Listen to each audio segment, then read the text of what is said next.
Hello, this is Ryan with Ivy Tech, and today we're going to show you the process for measuring a horizontal distance with a steel chain. In this case, we have a range pole behind each point, and in the ground we have a wooden hub with a mark. This is point A, that is point B, and we're going downhill, so we'll have to plumb and level as well to make sure we measure an accurate distance. So my partner is going to hold 0 on this hub, and 0 on this tape is in approximately 1 foot from the very end, so you've got to make sure you locate 0 appropriately. And as I walk, he's going to keep me in alignment with the pin.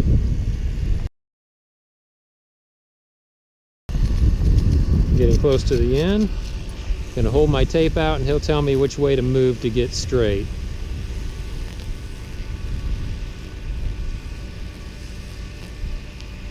He says I'm good right there. So lay down my tape.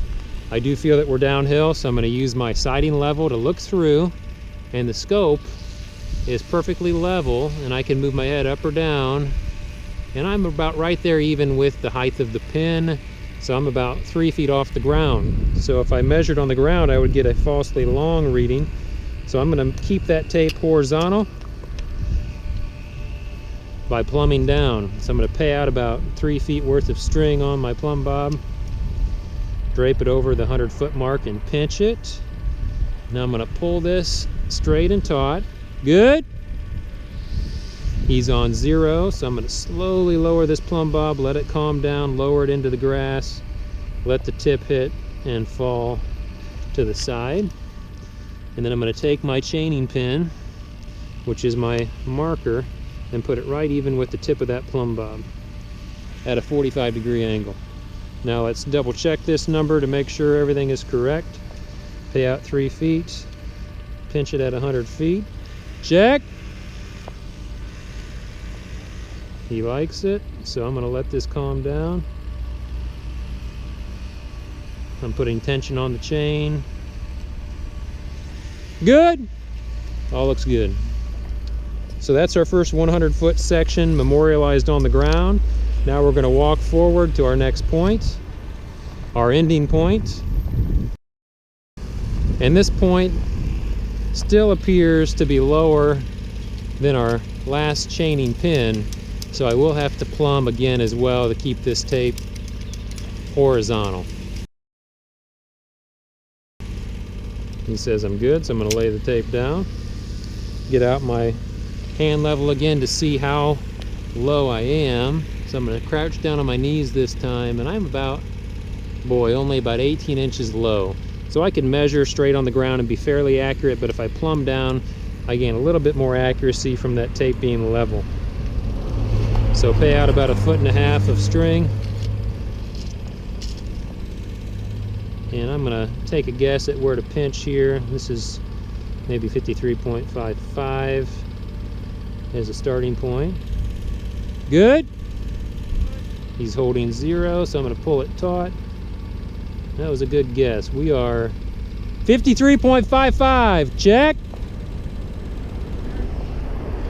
And I'm going to check. He's holding 0. 53.55. So before you forget and get out your field book, we had 100 foot and then 53.55, which is 153.55 feet for our forward. Now we're ready to measure backward as a double check. So reel in your tape and prepare to move back the other way.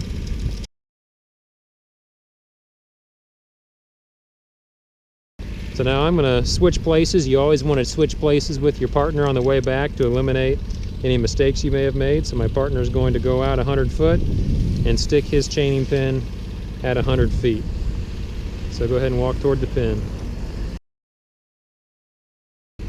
Now I'm going to be downhill, so I still need to check with my hand level to see how far downhill I am. So while he walks, I'm just going to approximate.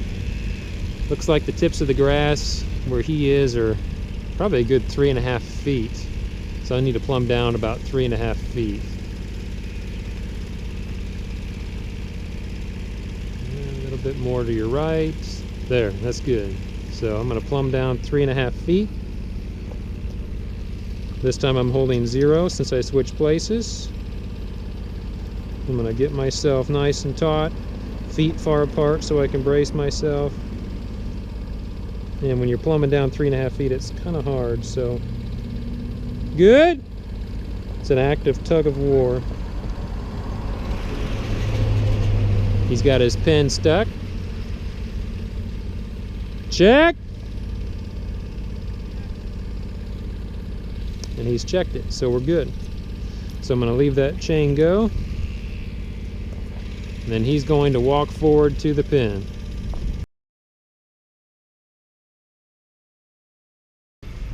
So here is his pin. As you notice, it's stuck in at a 45-degree angle, perpendicular here to our line. And when I measure to this pin, I'm going to do the same that he did and measure right to the center of the pin. People say the front or the back. Nope, you go right to the center of the pin. Jane! Now this time I'm going to hold 0, and this time we are very level, so there's no need to plumb. We can lay this tape straight on the ground. I'm going to hold 0. And if you look at my arm, I've got my arm braced behind my knee, my thumb through the loop, pulling it tight. Good?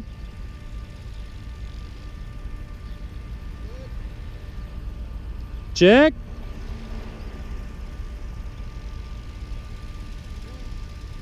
Measurement 53.55. Good deal.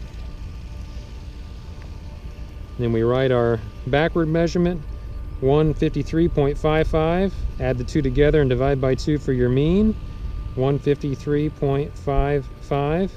And our discrepancy between the forward and back was 0.00. So our discrepancy ratio is 1 over infinity because we were dead on.